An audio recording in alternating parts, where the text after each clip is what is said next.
Just because he's a Christian doesn't mean that she will be a good friend to you. Can we talk about something no one warns us Christian girls about? It's the fact that people inside of church can hurt you just as much as people outside of church. And just because someone calls themselves your friend doesn't necessarily mean that they have the best intentions for you at heart. I mean, some of my most painful experiences come from friendships. So if you ever dealt with female friendships, struggling to build friendships, or ever felt envious of girls who have big friendship groups, then this episode is just for you.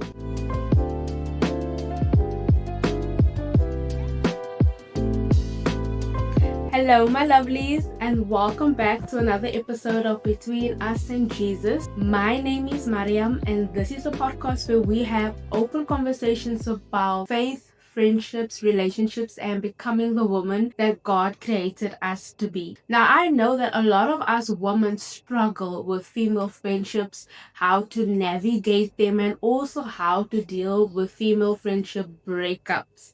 And just between the two of us girls, we are going to have an open and honest conversation about things that I wish someone had taught me sooner about friendships and how to navigate them better. So grab a drink, get comfortable, and let's chat. When I was confirmed and I joined the youth, I had this expectation that friendships would become more easier, more pure, and filled with good intentions for one another because of the fact that we are all Christians, right? So naturally, we would be more loyal to each other, we would be kinder to each other, and just want the best for one another.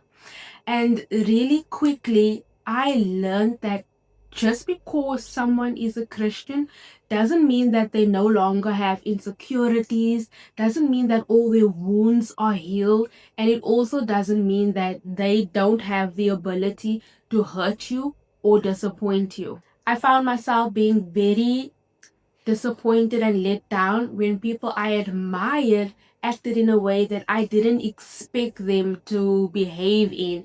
And honestly, it left me feeling very confused and also hopeless when it comes to having female friends. So I want to share 3 lessons with you that I learned about female friendships that I really wish I knew sooner. Lesson number 1 is the fact that just because someone is a Christian does not mean that they can't hurt you or harm you.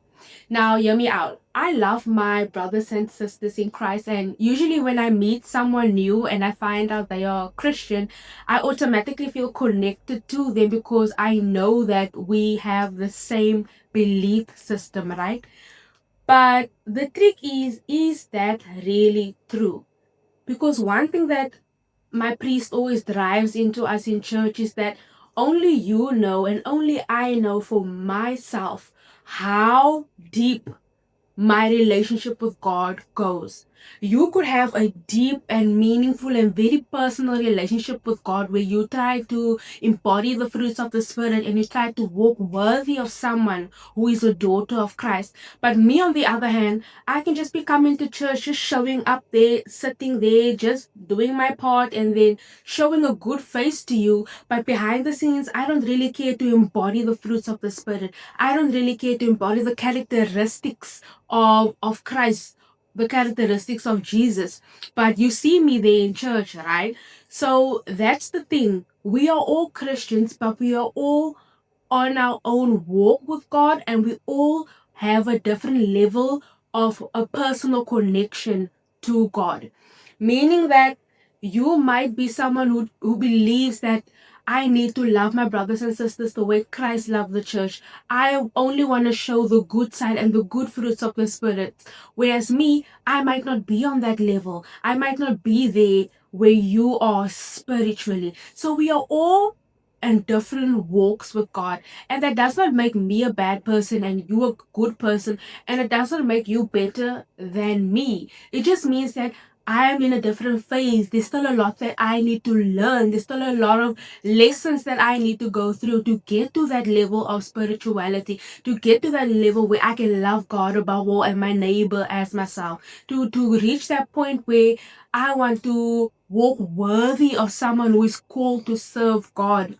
And this is where it comes in, where I say, just because we are Christians does not mean we can't hurt one another. It does not make me perfect. It does not mean I don't have ill intentions or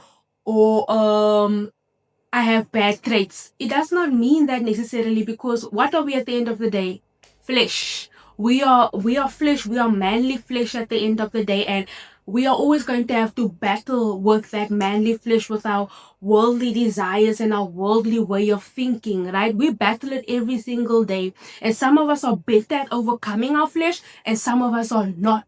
Some of us, I believe in not gossiping, and the next person might want to gossip and enjoy gossiping and enjoy bringing someone else down. But that just means one person is further in their walk with Christ, closer to God, and able to overcome their flesh, and the other person isn't.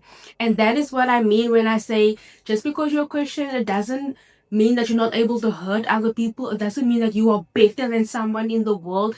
That doesn't mean any of it, because every day we must all strive to die to our flesh. Every day we must all strive to be better people. So that is what I had to learn when a sister in church hurts me, when a close friend in church hurts me, that I didn't expect this from, because we are all in the youth together, we are all in church together, we all are Christians together. So why would you behave in that manner? I saw it as, okay, you are not ready to be my friend. You are not someone that I want to be aligned with. You still have a lot to learn, and maybe you will learn, maybe you won't. Who knows? Only God knows. But I would rather distance myself from that person, and I don't see it as a bad representation of God. I don't see it as, oh my goodness, look at these Christian peoples. I don't see it as that, because I know better than that. I know that we are always battling our flesh every single day, and we need to strive to overcome it. We need to strive to come closer to God, to embody the fruits of the Spirit, to love God above all and my neighbor as myself. So it's very important that you embody the gift of discernment, that we embody discernment, to look at one another, to discern, okay, to look at the characteristics, to look at this person, to look at their traits, to determine, is there someone that I want to bring close into my life, that I want to know personally in my life, or is it just a relationship that I want to have inside the church and keep it as a sisterly or brother sister relationship in church and leave it there? Because having a brother sister relationship in church and having a personal relationship outside of church are two different things, right? So you need to use your gift of discernment, and you need to discern for yourself, is this traits in this person things that I admire, things that I want for myself? Yes or no? And then you take it from there. And if it's not, then you leave it be. It's okay. But don't look at Christian people as these perfect people who are perfect in their walk, who don't make mistakes, who don't fall, who are not learning. Because I was also once at a point where I like to gossip, where I like to make fun of people. And I had to overcome that. I had to learn that through hardships. And God had to show me that this is not how I want you to represent me. This is not how I want you to treat your brothers and your sisters. So I would have sympathy for them, and I wouldn't say it makes them a bad person. I would just say we are all learning every single day, and we are all overcoming our flesh every single day. Number two is the fact that you need to be aligned with your friends. Now, what by this I mean, if you don't like to go out clubbing every Saturday, but your friend likes to go out clubbing every Saturday, y'all can be friends, yeah, but eventually down the line, there's going to come friction because y'all are misaligned. She's going to be engaging in activities that you're not going to like and that you're not going to engage in. And you can fool yourself and trick yourself into believing, okay, this can work, we can do things that I like, but her heart wants to go clubbing, her heart wants to be outside, and you want to be inside. It's not going to work, right? And what do they always say? Birds of a feather flock together. If you are with this person every single time, this is your close friend. Her traits will rub off on you. Your traits will also rub off on her. But most of the time, it's the bad that overcomes the good traits, right?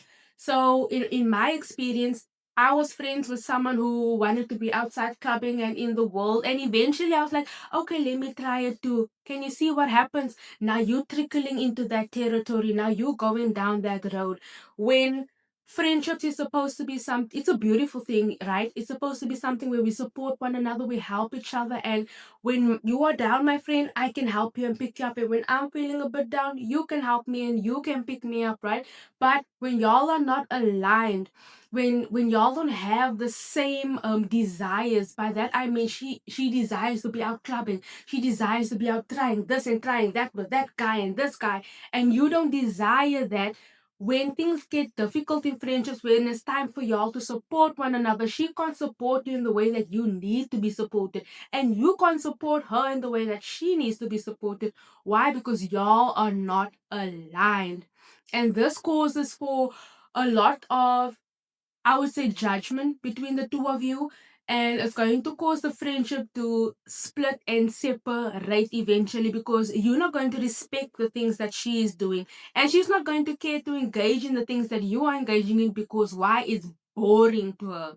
It's not interesting to her. And I always thought of myself as someone who doesn't judge. Okay, I don't judge other people. Okay, cool. But that doesn't mean I'm going to accept the way that they behave, and that doesn't mean I'm going to go and join them in the way that they behave. So, yes, I don't judge you, but I'm not going to join you on the path that you are going down, because I don't desire that for myself.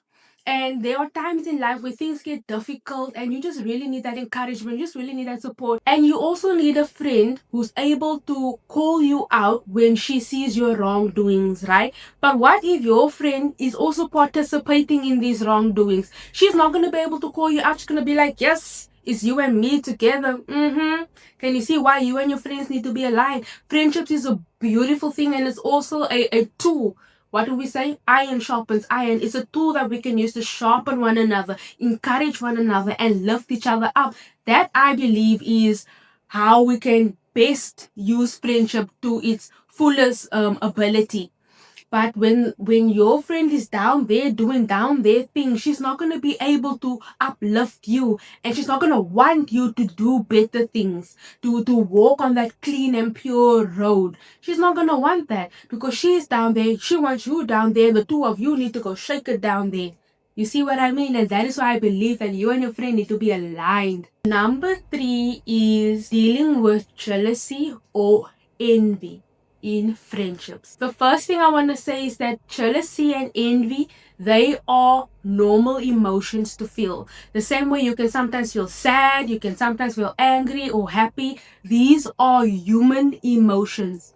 So if you've ever felt jealous or envious, or someone else has felt jealous or envious of you or towards you, I don't want you to beat yourself up, and I also don't want you to think the worst of the other person, because like I said, we are all human.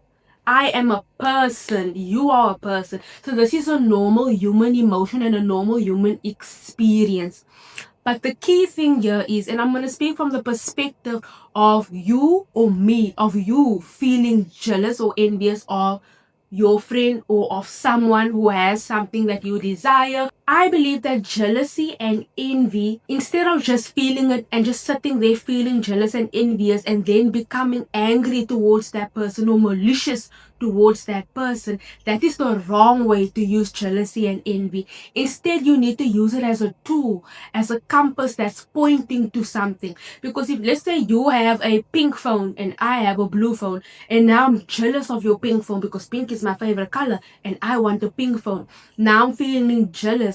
That should signal to myself that this is pointing to a desire that I want, something that I am craving inside of myself. So instead of me just being angry about it, then me going to the next person and gossiping about you, because that's most of the time what girls do when it comes to jealousy, you need to actually utilize it as a tool and say, okay, this jealousy is pointing towards a desire that I have in myself.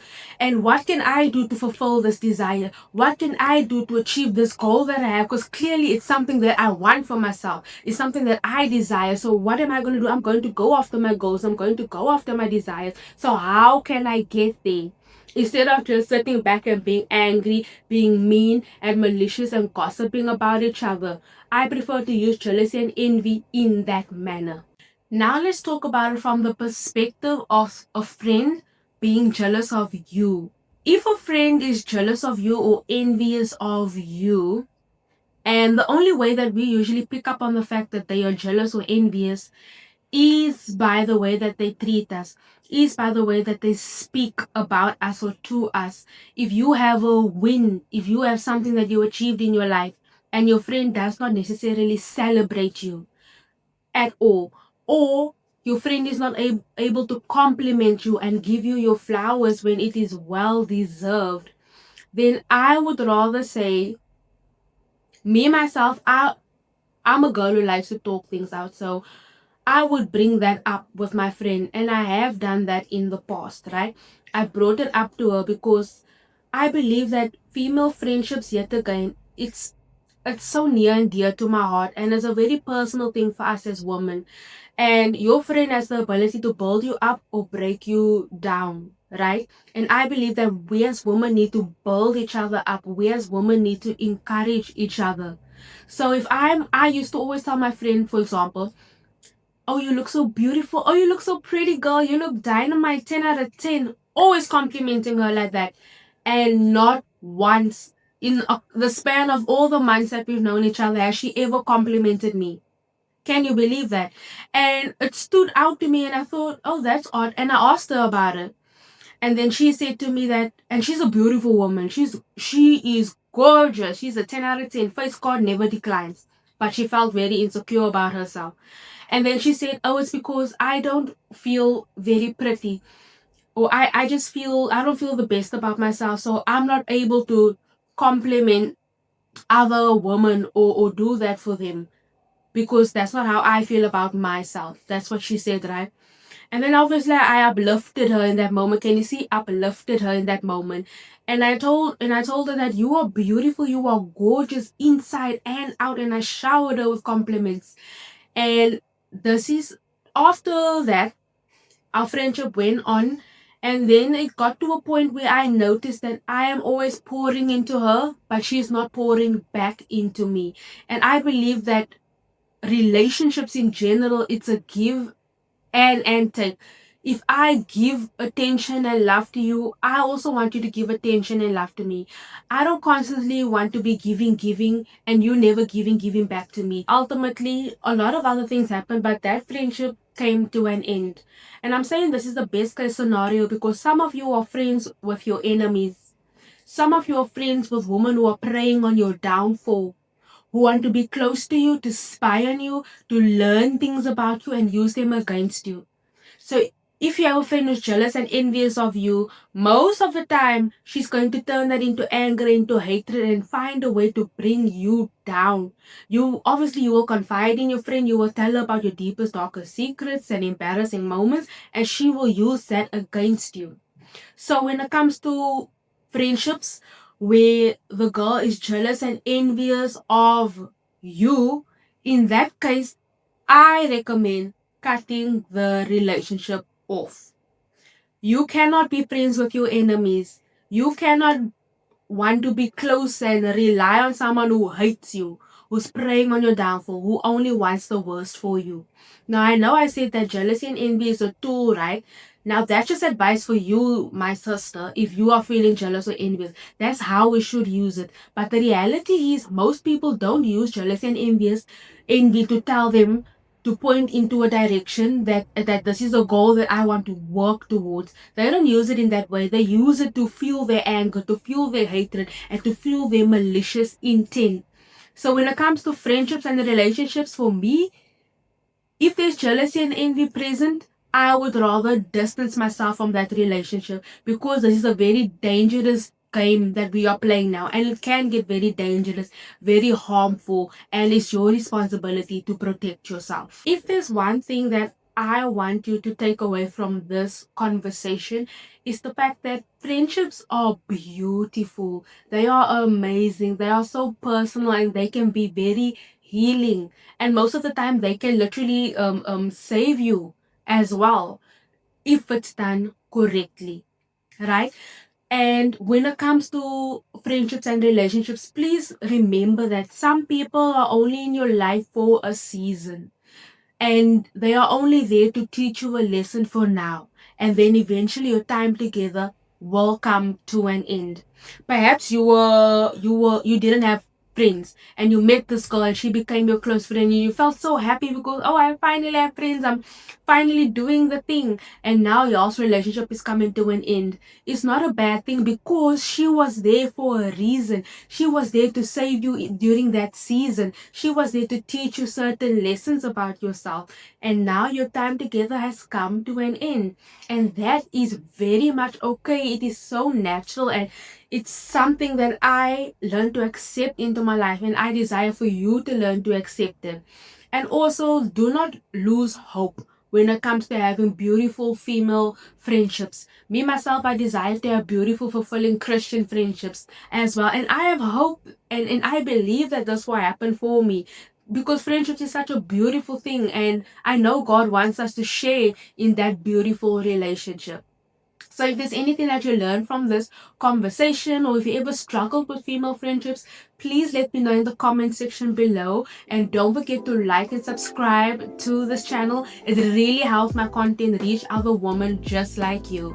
And if you want to keep the conversation going, then you can follow me on TikTok or Instagram. I'll leave that in the description below. And let's keep chatting with one another.